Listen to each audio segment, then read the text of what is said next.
सब मूर्ख हैं लोग, ठीक है। इतने लोग जाते हैं, आप गिर जाओगे तो समझ जाता है कि ये दो मतलब एकदम यही आम इंसान है ये। भारत के लोग जब किसी ऋषि मुनि या योगी के पास जाते थे, ज्ञान की दृष्टि से जाते थे।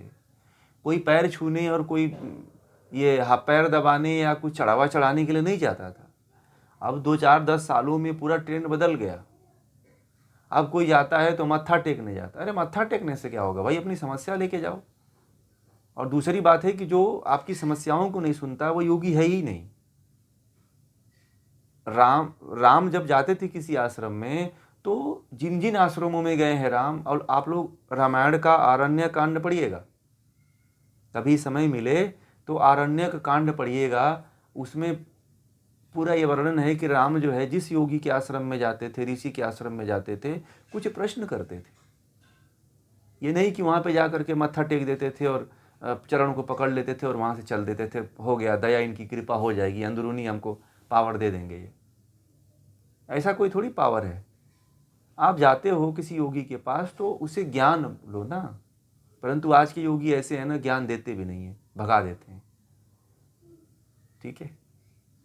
उनके पास कोई समस्या लेने के लिए जाओ तो इतनी भीड़ रहती है कि आपसे बात भी नहीं करते हैं। नहीं, बात करना चाहिए।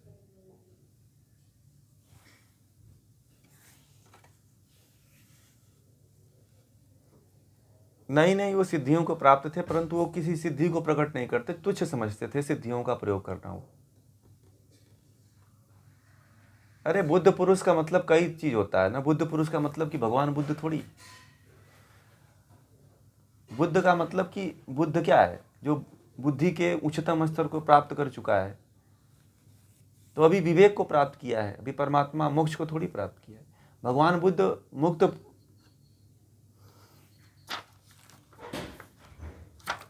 एक मिनट, बद्ध है, हाँ, बद्ध पुरुष ही। ये बद्ध लिखा हुआ है, बद्धम, बुद्ध नहीं है, बद्धम है, ठीक है। और इस श्लोक में भी बद्धम है। तो सामान्य जो साधक सिद्धियां नहीं प्राप्त कर पाता, एक तरह से सामान्य बद्ध, मतलब कि वो एक तरह से प्रपंचों में ग्रसित व्यक्ति ही उसे समझना चाहिए, जिसे सिद्धियां नहीं प्राप्त हैं।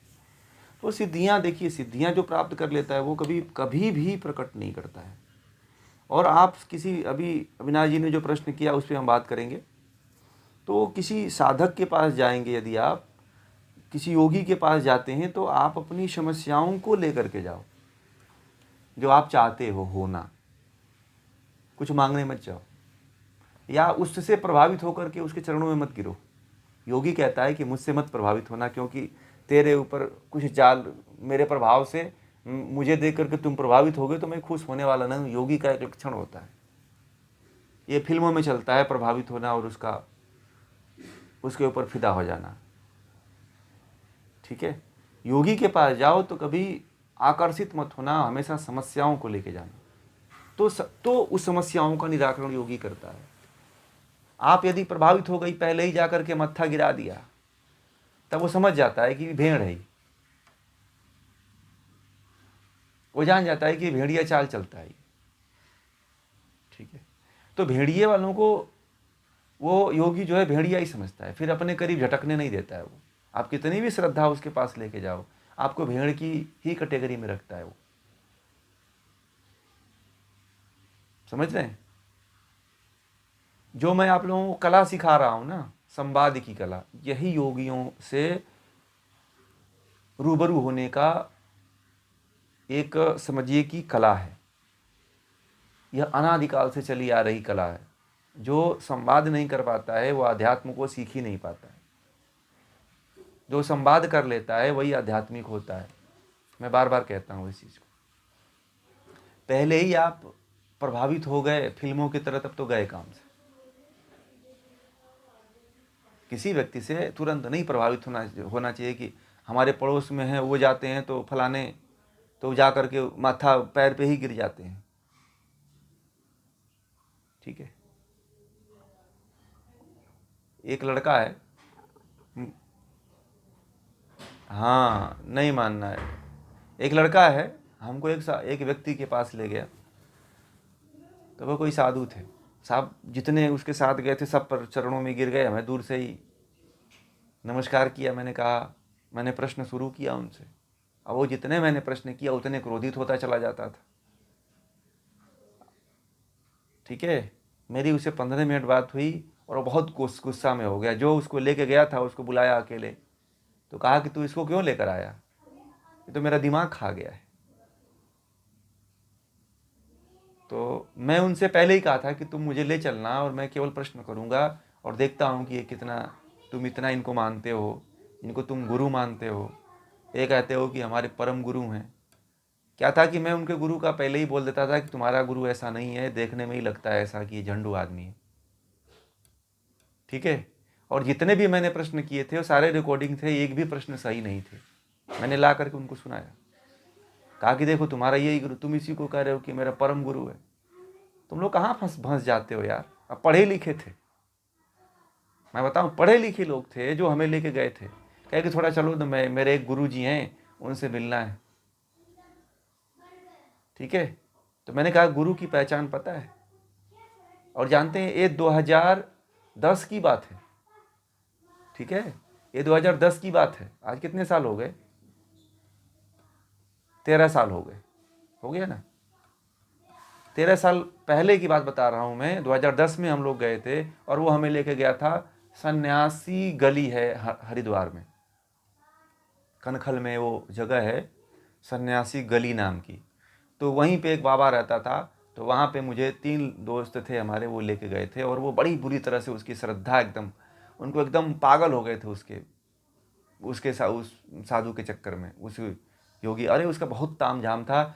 उस समय जो है स्कॉर्पियो गाड़ी से चलता, स्कॉर्पियो से चलता था। खूब ताम झाम लेके चलता था, खूब राजगद्दी टाइप का बना रखा था आसन, 20-25 तरह का माला पहनता था, चश्मा लगाता था और हाथ में पूरा पहनता था। और मैं गया वहाँ पे और मैंने कहा कि रुको, तुम्हारे गुरु की मैं थोड़ा सा मुझे गुरु इनका शिष्यत्व नहीं लेना है। तो मुझे कहा कि आप मेरे आश्रम में आ जाओ, मैं आपको बहुत ऊंचाइयों पर। मैंने कहा कि मुझे कोई आवश्यकता नहीं है, मैं अभी किसी भी आश्रम में अपना समर्पण नहीं करने वाला हूँ। मुझे बहुत लोग बुलाते हैं, बहुत पहले से ही बुलाते थे। तो वह लास्ट में, अंत में 15 मिनट में ही पूरी तरह से गर्म हो गया और कहा कि अभी मैं ना थोड़ा रेस्ट लेकर के आता हूँ, तब मैं आपसे बात करूँगा। और बाद में इनको बुला करके इनको डांटने लगा कि तुम लोग ऐसे आदमी को क्यों लेकर आते हो, यहाँ तो ऐसे आदमी को लेकर आओ, चलाक आदमी मत लेकर आओ, पागल आदमी लेकर आओ जो जिसको कोई कुछ नहीं पता हो, ये तो बहुत जानता है, ये तो हमारी पोल खोल देगा, ऐसा बोल दिया उनके सामने। ठीक है, फिर मैंने कहा कि यही तुम्हारा गुरु है, देखो तुम इसको परम गुरु मान रहे थे, तुम कह रहे थे कि हमारे गुरु के बारे में तुम ऐसा सीधा उल्टा सीधा मत बोलो। जब उनको ये सारी चीज़ें बताया तो बोले यार ये सही कह रहे हो यार, कैसे ठग देते हैं यार ये लोग हम। तो मैंने कहा कि भाई तुमको ज्ञान नहीं है, इसीलिए तुम लोग ठग जाते हो। ठीक है,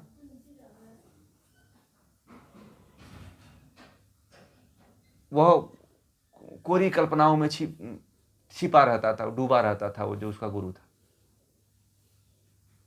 समझ रहे हैं? ऐसे ऐसे लोग हैं और बहुत अच्छे अच्छे लोग और बहुत पढ़े पढ़े लोग फंस जाते हैं, कुछ ज्ञान ही नहीं। तो योगी जो व्यक्ति होता है, जो परम ज्ञानी व्यक्ति होता है, वही वास्तविक योगी होता है, जिसके पास ज्ञान कुछ है ही नहीं है, वो केवल चोला बदल लिया है। तो लोग चोले को देख के नमस्कार और प्रणाम और गिर जाते हैं। कुछ लोग तो दंडवत प्रणाम करते हैं, पता है आपको? 1 किलोमीटर तक दंडवत प्रणाम करते हुए आते हैं। मैंने ये भी ऐसे भी लोगों को देखा है। कुछ लोग तो 1 महीना दंडवत प्रणाम करते हुए आते हैं, चल करके, अपने घर से चल करके। ऐसी अंधी भक्ति मैंने भारत के अलावा कहीं और नहीं देखा। बिना जाने न सोचे, अरे क्या कर लोगे तुम दंडवत प्रणाम करके? नचिकेता तो 3 दिन खड़ा था तो आत्मज्ञान प्राप्त कर लिया, तुम क्या प्राप्त कर लोगे? तुम ज्ञानियों के पास जाते नहीं हो, जितने महाधूर्त हैं उन्हीं के पास जाते हो। उल्लू बना दें, मूर्ख बना दें, उन्हीं के पास लोग जो है जाते हैं, उन्हीं को अपना गुरु बनाते हैं। बड़ी विडंबनाएं हैं, मैंने देखा है। मैं जब देखता हूँ तो मैं आश्चर्यचकित हो जाता हूँ। एक व्यक्ति है, एक आश्रम में जुड़ा हुआ है, वो मुझसे पहले जुड़े हुए थे। उस आश्रम में वो आदमी केवल महीने का 48,000 रुपये दान देता है, ठीक है। और वो संस्था भारत की बहुत बड़ी संस्था है, ठीक है। मैंने कहा कि अरे भाई, आप तो फालतू का यहाँ पैसा दान देते हो, है ना, आप तो कहीं और दान देते यार। तो बोला नहीं नहीं, हमारे गुरुजी बहुत ज्ञानी हैं। उनके गुरुजी को जानते हैं, उनके गुरुजी से हमारी वार्तालाप हुई थी, क्योंकि मैं उनके गुरुजी का नाड़ी चेक करने के लिए मुझे लेके गए थे, ठीक है। तो उनके उनके गुरुजी की नाड़ी चेक किया, उनको दवा भी दिया। तो बहुत बीमार थे और उनको 50 तरह का रोग था, ठीक है। और उन्हीं को जो जो मुझे ले गए थे, उन्हीं को उनके गुरुजी माला पहनाए थे कि तुमको कोई बीमारी नहीं होगी, इसको पहन के रखना, तुम्हें कोई बीमारी नहीं होगी। अब बताओ आप। और उनके गुरुजी को करीब डायबिटीज था, ठीक है। एचडीएल कोलेस्ट्रॉल एकदम हाई लेवल पे था, LDL, HDL, lipid profile, creatinine बढ़ा हुआ था, हैं, लीवर सूजा हुआ था, माइल्ड स्तर में पहुंच गया था लीवर उन लोगों का। क्योंकि जानते हैं, आश्रमों में रहकर घी दूध इतना खाते थे कि इतना शरीर मोटा हो गया था कि उनको चलने के लिए व्हील चेयर का उपयोग किया जाता था, टॉयलेट करने के लिए wheel chair, toilet commode use किया जाता था, समझ रहे हैं। ये उनको गुरु थे। तो मैंने कहा कि महाराज जी, मैंने कहा कि भाई आप कहाँ फंस गए हो। बोले नहीं नहीं, आप ऐसा मत बोलो, हमारे गुरु जी हैं, हम श्रद्धा करते हैं, इनको पूजते हैं। मैंने कहा कि ठीक है, पूजो आप।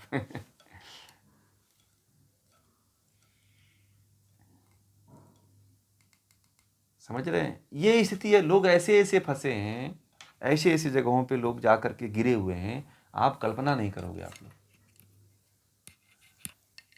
क्यों ये सब हो रहा है पता है? अज्ञानता के कारण हो रहा है, ठीक है। एक संस्था है जिसके पास जो है भारत में, जिसके पास करीब 11,000 सन्यासी हैं। पता है कितने? 11,000 सन्यासी। क्या आप लोग बता सकते हो कि 11,000 में कोई एक भी सन्यासी देश की और समाज की रक्षा और ज्ञान देते हुए आपको मिला हो? बताइए, कोई मिला व्यक्ति आपको ऐसा?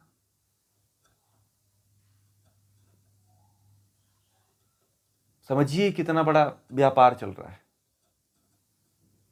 मैंने जब ये बात सुना तो मैं भी आश्चर्यचकित रहा, परंतु कुछ लोगों ने मुझे बताया कि उस संस्था में 11,000 सन्यासी हैं।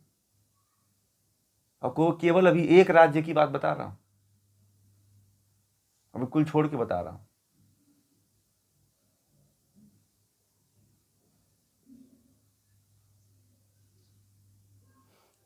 उनको जिस क्षेत्र से मैं उन्हीं जिस आचार्य को मानते हैं, उसी आचार्य के संबंधित ज्ञान की बात किया था मैंने।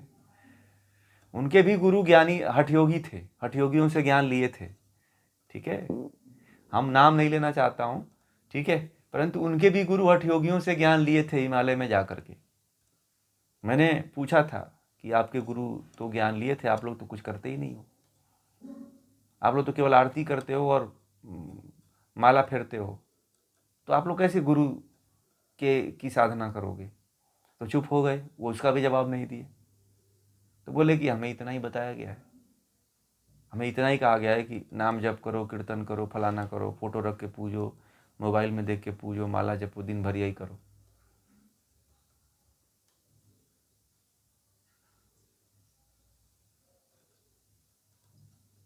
मतलब कि आप योग की क्रियाओं को, मान लीजिए प्राणायाम ही नहीं करते हो, आसन ही नहीं करते हो, ना आत्मा क्या होती है, परमात्मा क्या होता है, बुद्धि क्या होता है, विवेक क्या होता है, आपके जीवन का मुख्य लक्ष्य क्या होता है, यही नहीं पता है, तो आप सन्यासी किसके लिए हो?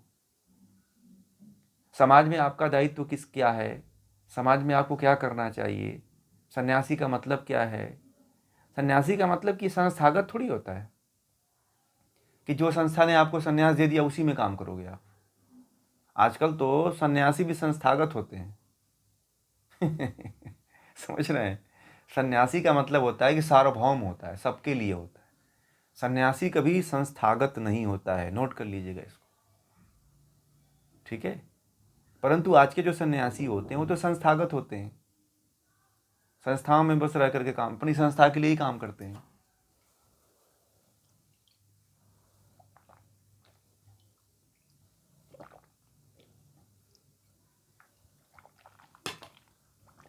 और जो उनकी संस्थाओं से जुड़ेगा उन्हीं को बस ज्ञान बताएंगे, ठीक है। सन्यासी का मतलब ये थोड़ी होता है, सन्यासी तो सबके लिए होता है। सन्यासी कोई जब सन्यास ले लेता है तो वो किसी एक का होता ही नहीं है, फिर वो सार्वभौम हो जाता है भाई। जो योगी होता है वो सार्वभौम होता है, जो ज्ञानी होता है वो सार्वभौम होता है। मैं यहाँ पे ज्ञान दे रहा हूँ तो किसी एक को थोड़ी दे रहा हूँ, मेरे लिए तो सभी बराबर हैं। यहाँ पे भेदभाव थोड़ी है किसी में कि फलाना ये हैं फलाना वो हैं, ऐसा कहीं कभी नहीं। तो योगी सार्वभौम, जितने महापुरुषों को देखिएगा सारे महापुरुष सार्वभौम रहे हैं। कृष्ण को उठा लो, शिव को उठा लो, ब्रह्मा को उठा लो, विष्णु को उठा लो, जितने गोरक्षनाथ जी को उठा, गोरक्षनाथ जी पूरे विश्व का भ्रमण करते थे, पता है आप लोगों को? गोरक्षनाथ जी पूरे भारत का भ्रमण करते थे और पूरे भारत की में जाकर के योग का अलग जगाते थे। कोई एक जगह थोड़ी रहते थे, योगी कोई एक जगह रहता ही नहीं। और योगी कोई एक व्यक्ति, पंथ और देश और क्षेत्र से बंधा भी नहीं होता है, उसका पूरा विश्व जो है उसके लिए घर होता है। जो व्यक्ति, जो योगी, जो योग पे पथ पे चलने वाला व्यक्ति अगर केवल क्षेत्रीय हो गया, भाषा के आधार पे बट गया, जाति के आधार पे बट गया, राज्य के आधार पे बट गया, गांव के आधार पे बट गया, वो योगी नहीं होता है। ये जान जाना, वो लक्षण होता है।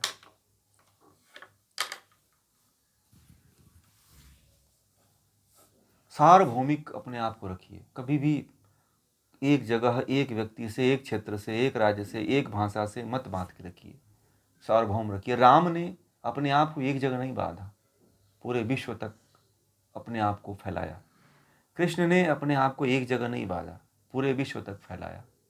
जितने हमारे योगी हुए, ऋषि हुए, उन सभी ने अपने आप को एक जगह नहीं बांधा, सार्वभौम बनाया। महर्षि अगस्त्य बनारस से चल करके कहाँ गए थे? पूरा आपका, पूरे आधे भारत को पूरा उन्होंने कवर किया। तो कौन जानता था कि महर्षि अगस्त्य जो है बनारस से चल करके पूरे आधा भारत पे उन्होंने अपने ज्ञान का, विज्ञान का प्रचार प्रसार करेंगे? कोई जानता था?